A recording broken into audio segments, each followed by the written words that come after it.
जय श्री कृष्णा। राधे राधे। आज आप लोग सुनेंगे मोहिनी एकादशी व्रत की कथा। हिंदू धर्म में एकादशी व्रत भगवान विष्णु को समर्पित है। हिंदू पंचांग के अनुसार हर साल वैशाख माह के शुक्ल पक्ष की एकादशी को मोहिनी एकादशी व्रत रखा जाता है। इस साल मोहिनी एकादशी व्रत 8 मई 2025 गुरुवार को है।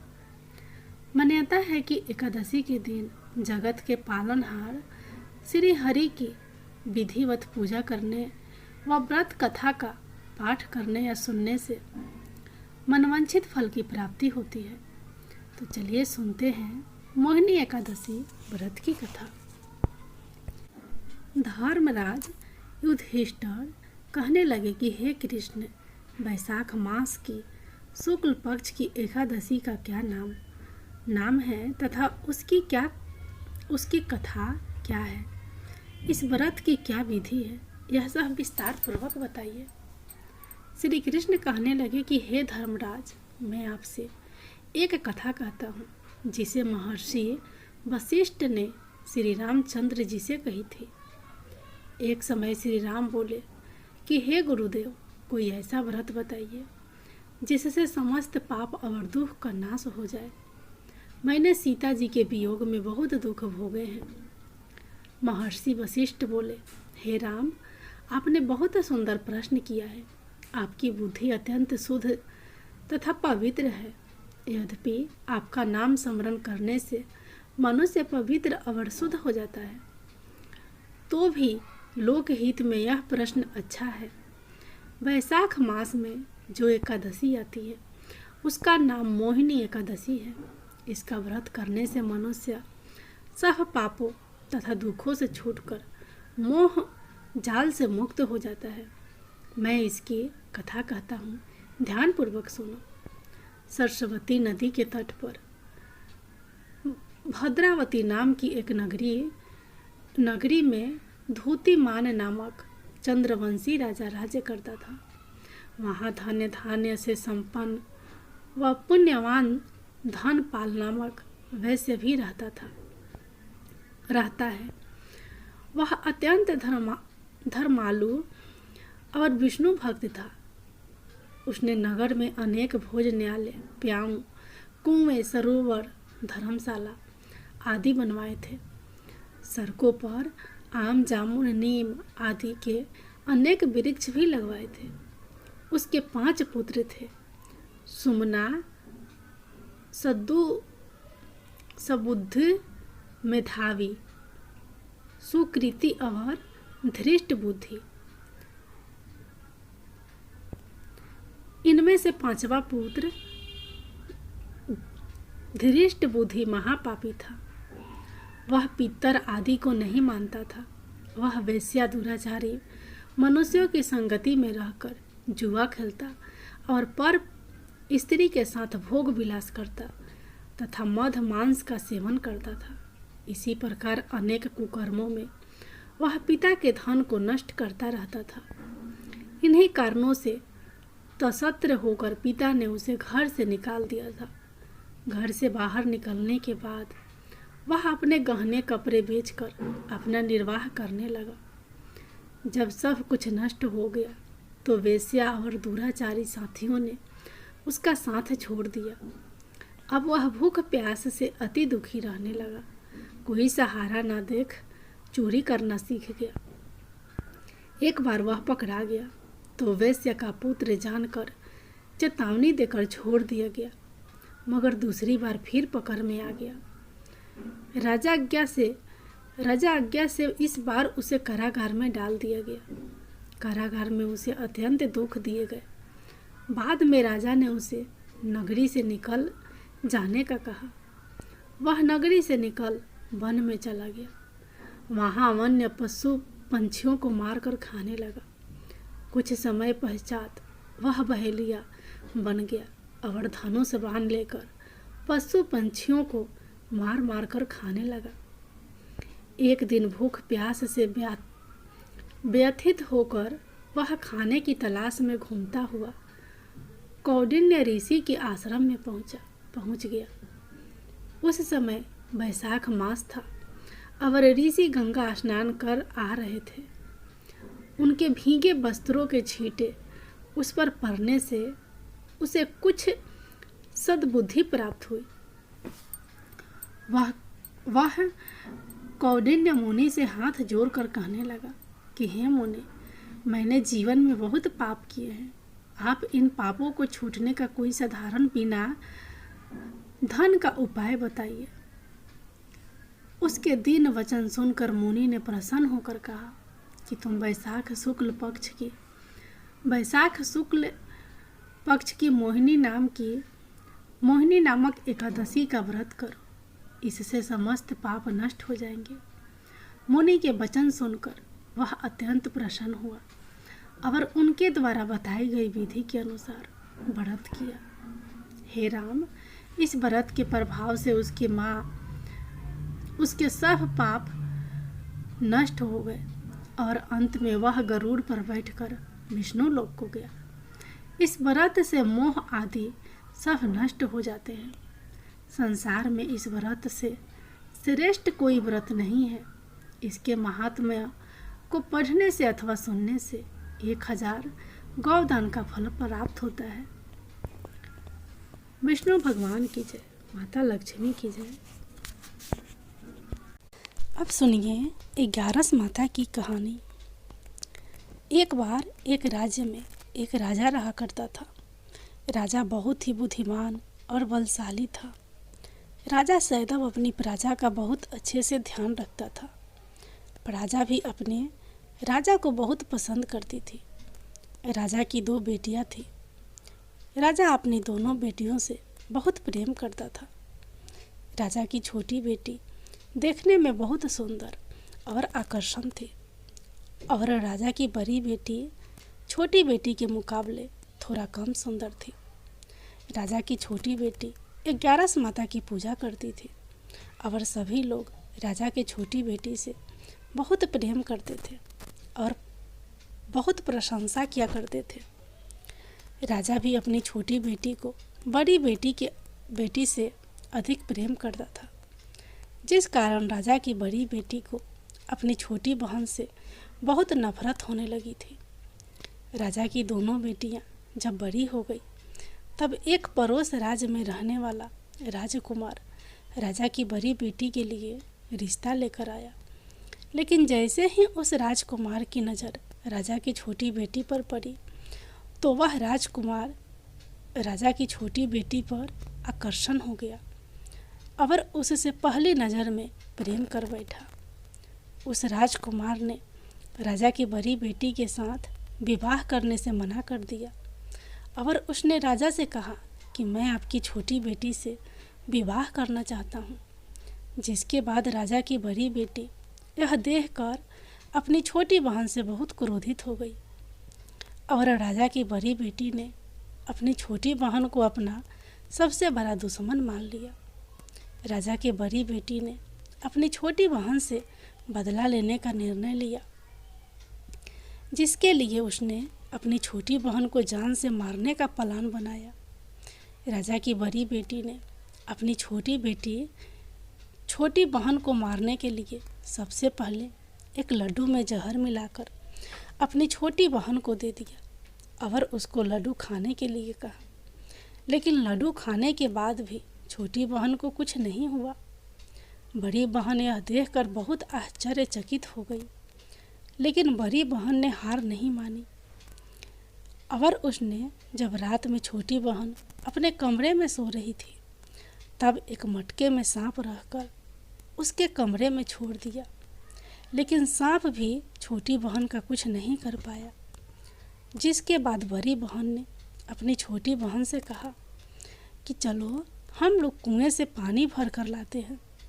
जिसके लिए वह अपनी छोटी बहन को पानी भरने के बहाने कुएं के पास ले गई और उसने अपनी छोटी बहन को कुएं में धक्का दे दिया। लेकिन छोटी बहन को तब भी कुछ नहीं हुआ, क्योंकि हर बार 11 माता उसकी रक्षा कर रही थी और उधर बड़ी बहन अपने सारे प्रयासों के बाद असफल हो रही थी, जिससे वह बहुत क्रोधित होती जा रही थी। फिर उसने अपनी छोटी बहन के पास जाकर उससे खुद ही पूछा कि मेरी छोटी बहन, तुमको पता है भगवान ने सबकी मृत्यु एक निश्चित समय पर लिखी हुई है, और कैसे तुम्हारी मृत्यु होगी, क्या यह तुम जानती हो? तब छोटी बहन ने अपनी बड़ी बहन को बताया कि हाँ, मैं तो जानती हूँ मेरी मृत्यु कैसी होगी। छोटी बहन से यह सुनकर बड़ी बहन मन ही मन बहुत प्रसन्न होने लगी, और उसने अपनी छोटी बहन से कहा कि तो मुझे अपनी मृत्यु का राज बताओ। छोटी बहन ने अपनी बड़ी बहन से कहा कि मेरी मृत्यु तो एक तोते में है, जो तोते के गले में एक हार है, उससे मेरी मृत्यु होगी। जब तक कोई भी व्यक्ति तोते को मारकर वह हार अपने गले में पहनेगा तो मैं मूर्छित हो जाऊंगी, और जैसे ही उस हार को अपने गले से उतारेगा तो मैं वापस से जीवित हो जाऊंगी। अपनी छोटी बहन की मृत्यु का राज जानकर बड़ी बहन बहुत खुश हो गई, और उसने अपनी छोटी बहन को मारने के लिए उसके पालतू तोते को ढूंढना शुरू कर दिया। और छोटी बहन को इस बात का आभास हो गया था कि कोई उसकी जान लेना चाहता है, जिसके लिए वह अपने पिताजी के पास गई, और उसने अपने पिताजी से कहा कि पिताजी, मेरी मृत्यु के बाद आप मुझे जलाइएगा मत, बल्कि आप मुझे अपनी पुरानी वाली हवेली में एक पलंग में लिटाकर छोड़ दीजिएगा।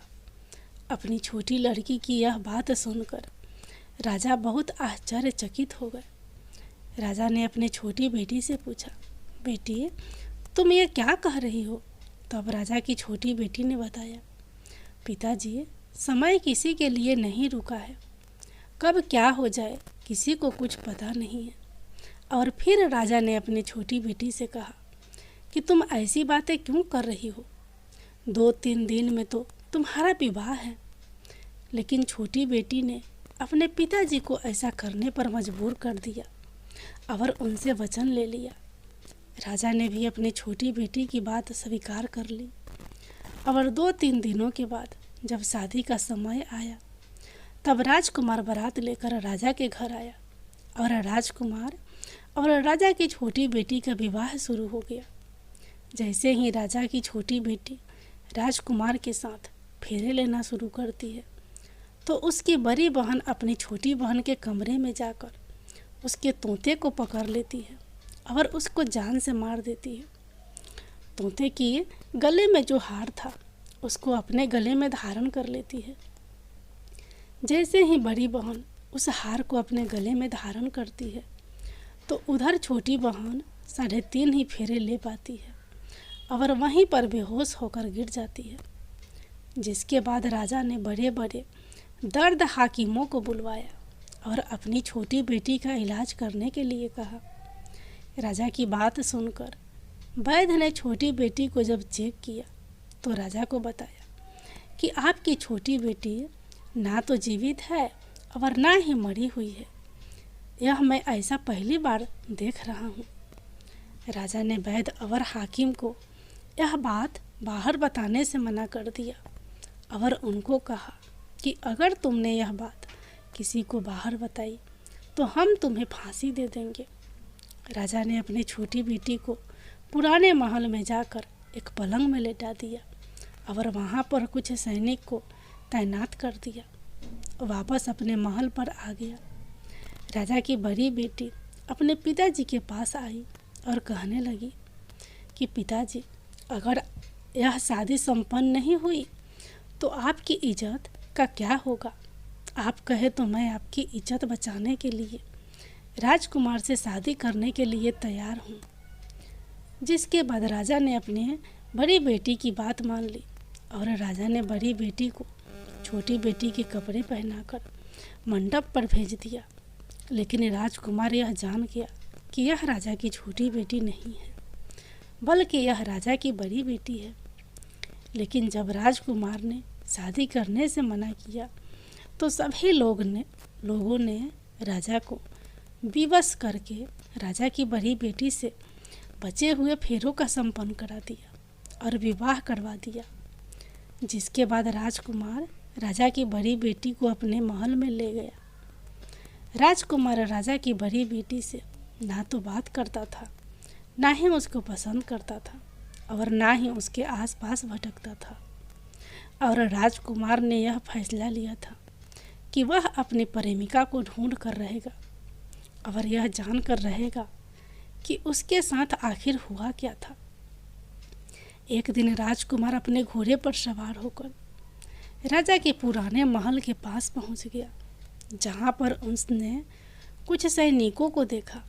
महल के पास पहुंचकर राजकुमार ने जब महल को ध्यान से देखा तो वह समझ गया कि यह तो हमारे ससुर जी का महल है। तब राजकुमार ने सैनिकों से पूछा, तुम लोग यहाँ पर क्या कर रहे हो और इस महल के अंदर उस पलंग में कौन लेटा है? जिसके बाद सैनिकों ने बताया कि यहाँ पर राजा की छोटी बेटी लेटी है। यह सुनकर राजकुमार बहुत खुश हो गया और वह तुरंत अपनी प्रेमिका के पास पहुँच गया और उसकी सेवा करने लगा। जैसे ही रात हुई तो राजा की छोटी बेटी उठकर खड़ी हो गई। राजकुमार यह देखकर बहुत खुश हो गया और उसने अपनी प्रेमिका से पूछा कि तुम यहाँ क्या कर रही हो? तुम मेरे साथ मेरे घर चलो। राजा की छोटी बेटी ने राजकुमार को सारी बातें बता दी कि मेरी जान एक तोते में बसी थी और मैंने यह बात सिर्फ अपनी बड़ी बहन को बताया था और मुझे पता है कि उसने ही मुझे मारने का प्रयास किया है। उसके पास एक हार है जिसको वह सुबह पहन लेती है और रात को उतार देती है। जब तक वह हार को पहनने ले रहती है तब तक मैं मूर्छित रहती हूँ और जैसे ही वह हार को उतार देती है तो मैं जीवित हो जाती हूँ। और जब तक मेरी बड़ी बहन के पास वह हार है तब तक मैं ऐसे ही जीवित और मूर्छित होती रहूँगी। अगर मेरी बड़ी बहन के पास जो हार है वह मेरे हाथ में लग जाए तो मैं हमेशा के लिए जीवित हो जाऊंगी। राजकुमार यह बात सुनकर राजा की छोटी बेटी के पास रहने का निर्णय ले लिया और उसने अपने बचे हुए सारे फेरे उस पलंग में लेटी राजकुमार के छोटी बेटी के साथ ले लिए और अपना विवाह पूर्ण कर लिया और वहीं पर ही रहने लगा। देखते ही देखते कुछ समय में राजा की छोटी बेटी और राजकुमार की पत्नी पेट से हो गई। एक दिन राजकुमार को किसी काम से बाहर जाना पड़ा। तब छोटी बेटी के पेट में बहुत तेज से दर्द होने लगा, जिसके बाद उसने 11 माता का आह्वान किया। जिसके बाद वहाँ पर 11 माता प्रकट हुई और उन्होंने अपने भक्तों के दर्द को दूर किया और एक पुत्र की प्राप्ति करवाई। और वहीं पर अचानक से राजकुमार भी आ गया। राजकुमार ने 11 माता को देखा तो वह आश्चर्यचकित हो गया और उसने तुरंत माता को प्रणाम किया। और 11 माता ने राजकुमार से कहा कि जब तुम्हारा पुत्र 5 वर्ष का हो जाए तो तुम अपनी पत्नी का हार लाकर इसके गले में डाल देना। देखते ही देखते राजकुमार और राजा की छोटी बेटी का पुत्र 5 वर्ष का हो जाता है। तो राजकुमार अपने बेटे से कहता है कि बेटा, मैं कुछ काम से बाहर जा रहा हूँ, तुम अपनी माता का ध्यान रखना। और वहाँ से चला जाता है। राजा को बाहर निकलता देख बड़ी बहन के सैनिक देख लेते हैं और बड़ी बहन को जाकर सारी बातें बता देते हैं। जिसके बाद बड़ी बहन अपनी छोटी बहन के पुत्र को वहाँ से उठवा लेती है और उसको मरवा देती है। छोटी बेटी के पुत्र के 2 टुकड़े करवा देती है। पहला टुकड़ा चक्की के पास छुपा देती है और दूसरा टुकड़ा अपने पलंग के नीचे रख लेती है। अब 11 माता भिखारी का रूप लेकर आती हैं। एक भिखारी का रूप रखकर बड़ी बहन के पास चली जाती हैं। जिसके बाद वहाँ पर भिक्षा मांगने लगती हैं। बड़ी बहन अपने नौकरों से कहती है कि जाकर भिक्षा दे दो, लेकिन जैसे ही नौकर 11 माता को भिक्षा देने के लिए आते हैं तो माता उन्हें मना कर देती है और कहती हैं कि मैं तुम्हारी महारानी से ही भिक्षा लूँगी। जिसके बाद बड़ी बहन स्वयं ही भिक्षा देने के लिए माता के पास आती है। तब माता एक बिल्ली का रूप लेकर उसके कमरे में चली जाती हैं और वहाँ पर छोटी बेटी के पुत्र के 2 टुकड़े को आपस में जोड़ देती हैं और उसे जीवित कर देती हैं। उसे वहाँ से ले जाती हैं। राजकुमार अपने बेटे को लेकर अपनी पत्नी के पास जाता है और उसे कहता है कि तुम इसका ध्यान रखना। अगर तुम इस बच्चे को अच्छे से ध्यान रखोगी तो मैं तुमसे बात करूँगा। एक दिन राजकुमार अपने बच्चे से कहता है कि तुम मम्मी से उनके गले का हार मांग लो।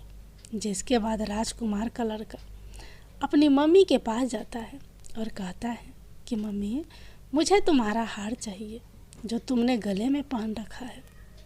यह सुनकर पहले तो बड़ी बहन बहुत क्रोधित होती है, पर उसको यह याद आता है कि राजकुमार ने कहा था कि अगर मैं इस बच्चे का ध्यान अच्छे से रखूंगी तो वह मुझसे बात करेंगे।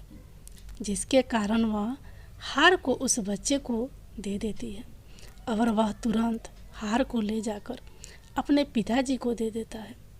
और तभी राजकुमार अपने बेटे को लेकर वहाँ से जाने लगता है और अपनी पत्नी से कहता है कि तुम हमारे लिए खाना बना कर रखना, मैं शाम को आकर तुम्हारे साथ खाना खाऊंगा।